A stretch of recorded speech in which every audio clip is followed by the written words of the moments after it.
I think about what I hope for into the future for the clinic is that we're an agency that gives power to and representation and equity to communities that have long been harmed and marginalized by healthcare systems like ours.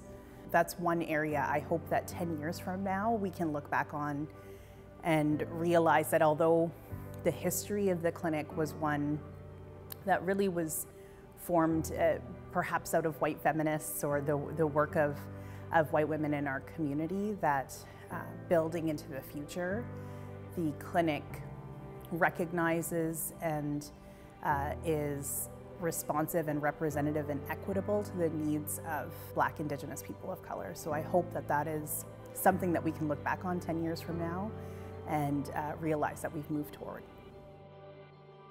In terms of the vision for the clinic, it's about looking at the past, looking at all of the groundwork we've laid, all of the things that we've managed to accomplish, and some of the things that we should be doing differently. I think of a future that is more inclusive, and inclusive from top to bottom. I think when we look at the future, we've already started to embrace that change.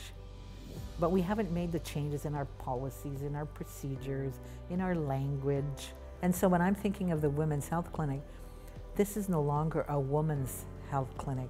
Our future is providing service to who walks through our doors, and who's on the other side of the desk is people who look more like you, people who sound more like you, people who know more about your culture and your language than there is today.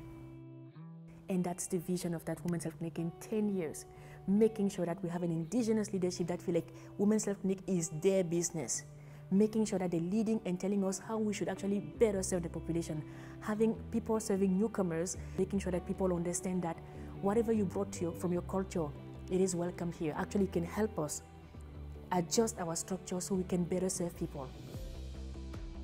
In terms of a vision would be really around that sort of like renewal, reconciliation, just moving forward stronger in collaboration with community.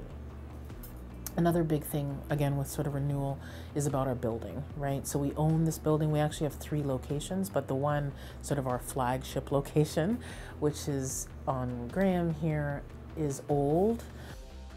It's not purpose-built, so this is actually an office building. It's not built as a clinic, as well as physically in terms of making our space be more accessible.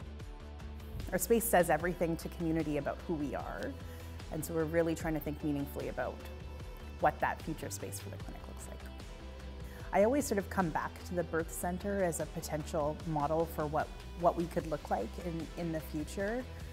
And if you look in the space, it really feels like it's oriented to the needs of the people who are accessing it. We have to build around the needs of the people who are accessing our services and need our care. We were really focused inwardly, and I think we really have started moving back out again and working from an activist perspective. That is how the clinic was founded, and it's one of the things that I think we can never forget, because that is why we are here. And if we do not maintain those activist roots and continue that activism, we can lose so much.